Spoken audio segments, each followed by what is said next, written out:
Am I the idiot for telling my daughter to give up on her dreams? Basically, I am a doctor who graduated from one of the top med schools in the country. Because of this, I know what it takes to make it as a doctor. My eldest daughter is also on a medical track. She goes to a top 20 school and is excelling. She is a junior and will probably get into one of the best med schools next year. My youngest daughter is not like us. For my eldest daughter and I, math and science come more naturally. It's not something we need to work hard at. My youngest daughter, however, really struggles with these topics. In college, she has to study for her STEM classes for hours and hours just to get the average grade at a school that's not very difficult. My daughter, to her credit, is a very hard worker and I admire that. However, that hard work could be placed in a field that she can really excel in instead of being a doctor. She will always struggle in med school, but she can take her talents elsewhere and become an amazing law or business major. The drama is that she called me yesterday and told me she had trouble getting accepted for an internship and asked if she could work with me this summer. I basically told her she should reconsider the medical profession because she spends all day studying and she is barely average, and I don't think she can succeed as a doctor. But I reassured her that it's okay and she can find something else to shine in.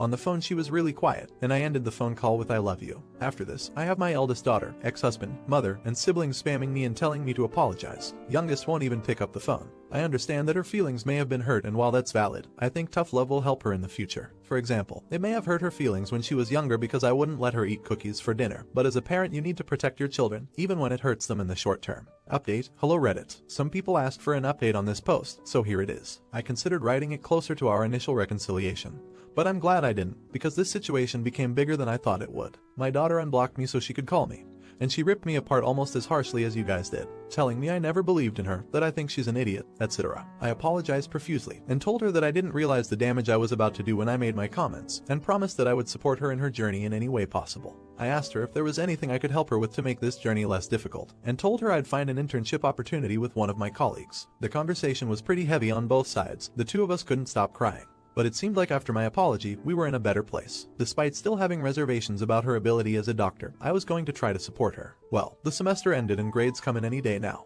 Last night, she sat me down, practically in tears. She told me that she wanted to prepare me, but she was going to get an F in a class. I was literally dumbfounded. She told me she was caught cheating on a test. She basically blamed me. She said after our conversation, there was too much pressure on her, so she caved and sneaked a whole sheet of notes into her test. That F, combined with an academic integrity violation, basically ensured that med school won't be an option anymore. When I found out, I was less angry and more extremely distraught. I apologized for putting so much pressure on her, but told her that being a doctor sincerely isn't worth losing her integrity. She told me that a part of her realized I had a point during our first conversation. She likely would not get into med school with her current grades, so she tried even harder to achieve her goals, studying longer hours, using supplemental books, doing endless practice problems. But when she kept getting below the mean on her orgo practice tests, she tried it with notes and got above the mean. She thought it would be a foolproof plan. This is definitely not the update I wanted to give to Reddit. Thank you for understanding. Update 2. My older daughter found the post and read it. She called me and was extremely upset, and told me not to feel bad for my daughter. Apparently, the reason my daughter was getting subpar grades was because she wasn't putting in the effort. She'd call me and say she spent hours studying and doing problem sets, but really has been partying her ass off and buying study sheets for tests. As I'm writing this, I'm dumbfounded and I can barely believe it. I don't believe it, to be honest. I'm going to approach my daughter and talk to her about this. Not sure if I'm updating again.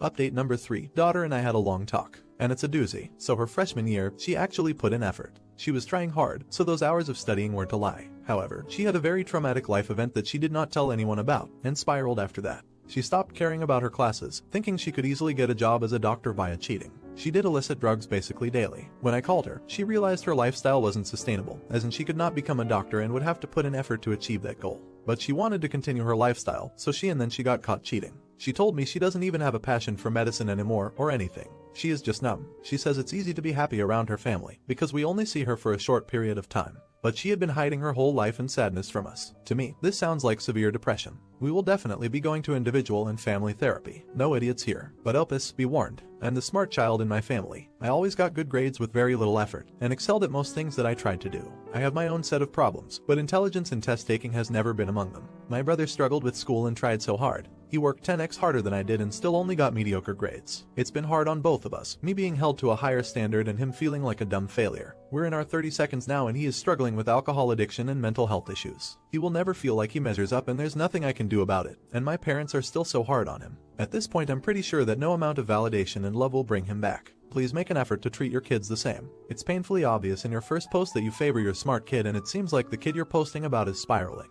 No idiots here. This is so heartbreaking to read. Opus, I know you probably had the right intentions in the first place, but I feel for your daughter. The path to becoming a doctor is so grueling, but it sounds like she gave it her all. Maybe it would have been better if the system crushed her dreams and not her own parents. I hope you are both able to grow from this experience and that she finds her path. Do you blame the parent for what happened to this poor girl? Let me know in the comments. Now, am I the idiot for wearing a skirt that makes my BF feel uncomfortable? So, I've got this nice thick pipey knee long skirt I like to wear when I can outside of work. The only downside of the skirt is that when I completely bend over you can see a bit of underwear. We were going for a walk and I wore a skirt. At the point of leaving, my boyfriend, male 24, says I don't want you to wear that skirt. It makes me uncomfortable. Change PLS. I asked him why I can't wear it and how it makes you uncomfortable. He got mad. I asked and told me it just does. Then he said we're not going unless you change. I felt bad but I changed into jeans. He had a comment about the jeans as well. Every time he sees Chloe from the show Lucifer in her jeans he cringes because it makes him feel uncomfortable because it is so tight. This was my one day off this week so I really wanted to do things together as he always says we don't get much time because of work. I had a fight about it with him that it came across as controlling for me. He told me I didn't validate his feelings and that I could have been a good partner and thought him this might make him feel uncomfortable. I'll just change for him as a gesture and that I was selfish for not considering his feelings. Reddit. Am I the idiot for wanting to wear my skirt even though it makes my BF uncomfortable? Edit. This was last weekend and a few other things happened that day too. I broke up with him. He came to me in the night crying. He never cries and told me he was sorry and he acted out of insecurity and appreciates I changed for him. He suggested couples counseling. He made an appointment for Friday. Apart from the relationship stuff, it was more me asking myself if I didn't validate his feelings. I was a bit like you can talk about how you feel and express, but not act on it. I also had a bit of a it's not my problem attitude. That's why I'm asking update. So, it's been plus 2 months and I figured some of you might want to see an update on the whole situation. First of all, a big thank you to all those people that gave me advice and were the lovely judging people of Reddit. Without a doubt that Am I the Idiot made a difference for me, so thank you. Again, I'm not English so hating on my grammar or vocabulary will be there for you grammar freaks. Just a heads up. Long story short, we broke up, I moved out and I'm so happy now. I know it's normal to read and it will always go this way but ignorant me always read these posts thinking, no idiots here that ain't gonna be me. Here we are single and all and never felt better. Now the longer version. After the skirt thing he made a few other comments and I had it. I broke up with him at the end of May with no idea what to do next, just emigrated to this country while living together. We went to therapy where he got told in his face that he was an abusive and controlling $$ hole. And if he truly didn't see any of that he could be diagnosed since they thought it might be autism or high-functioning Asperger's. It was bad. I cried a lot during therapy and tried to open up to her about the situations and not knowing to go on because he didn't mean it, right? When she was out of the room he called me a crybaby, again as a joke. Later that night he also told me he knew about all of my Reddit posts and that he could see everything. So most likely also this one. After the second session where they told me 2 individual therapists. He will not change and I do not want to sign up for a life like this with kids etc. They see it so much and if I had a way of preventing this future I should for my emotional well-being. I moved out 1.5 months ago on my own, made some new friends and started looking for new jobs. He tried to contact me several times and we did talk sometimes. It would always go that he told me he had changed and can see it now but my love was long gone. I told him I didn't love him anymore but he kept pushing until I blocked him. He told me he was having panic attacks, was suicidal and whatnot. He needed someone to talk to, but that someone wasn't me. Just having normal people around me while I'm wearing my skirt and doing my things without negativity is just a big breath of fresh air. It's so relieving I can't tell you how much I feel like myself again and most of all, not crazy. I'm doing hobbies, sports, therapy and whatnot but I'm happy. In the few moments this month I did feel lonely. I sometimes texted him back but ended that completely too and just reread all of my situation with him. 32, within a year and a bit. Apparently he also cheated on me with his ex telling her that he wanted to marry her instead of me. Her ass was way better than mine. I had to work out more to earn a compliment according to him. So that was that. No more Mr. I'm sorry I didn't mean it that way. Thanks for anyone reading this. If you are in a situation with a partner and you doubt yourself or question yourself all the time by things he says or does, please listen to that gut feeling because you aren't wrong or a bad person for thinking it and it tells you more than enough. Not the idiot. I'm so proud of you for getting out of that situation. Most people don't realize how hard it is to get away from an abusive relationship. They break our wills and our independence. But I'm so happy you got out when you did. Stay strong and give your bunnies some extra love. Was this boyfriend being manipulative? Let me know in the comments. Now, am I the idiot for ignoring my stepmother in front of her boss? So I have been living with my stepmother and dad for the past few months. I really dislike my stepmom. She is always insulting me for things that aren't fully my fault, like being socially anxious, and she doesn't treat me like a family member. She also refuses to use my real name, because that's her other, older, kid's name too. She calls me by my middle name instead, which I absolutely hate. I told this to her 1,000 times, but she just doesn't care. Yesterday I went shopping with her for groceries. After we got out of the shop and walked over to the car, she noticed her boss a few cars away and went over there to talk.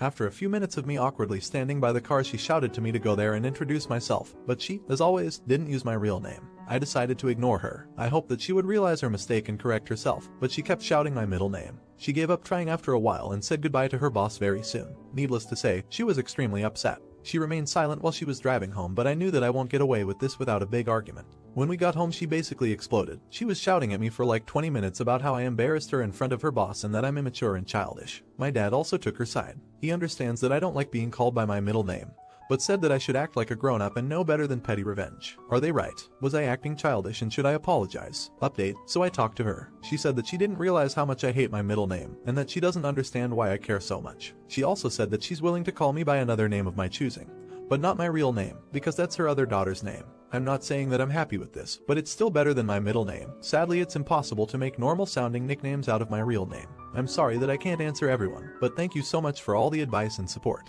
I will try talking to my dad too when he gets home. Update 2, they are now arguing. Update 3, so, after the post, I had a long talk with my dad. I told him how much I hate my middle name, and that I deserve to be called by my real name. Thankfully, he listened to me for once. He agreed that it's disrespectful towards me and promised that he'll try to peacefully convince my stepmom. Well, sadly it didn't go as he planned and they ended up arguing about basically everything, not just me. I didn't want to eavesdrop, but I overheard some things. It was mainly about the kids, money, my dad working too much, my stepmom not working enough. And I suspect that my stepmom cheated on my dad or wanted to cheat on him, but I'm not sure. After a few days my stepmom left without a word, and now she rarely comes home. Her relationship with my dad is probably over. I just feel so guilty, because it was me who ruined their relationship. I just wanted to be called by my real name, but now they broke up and they both hate me for ruining our family over this minor thing. Not the idiot. Jesus Christ, your stepmom sounds like an absolutely horrid woman. I'm sorry you feel bad about it. It's definitely not your fault they argued. It's on them for getting an argument out of such a ridiculous situation. Personally, I would try not to feel bad about the relationship ending. By the sound of your description, they weren't having the best of relationships in any case. Also, that she treated you in such a way is bordering on emotional abuse.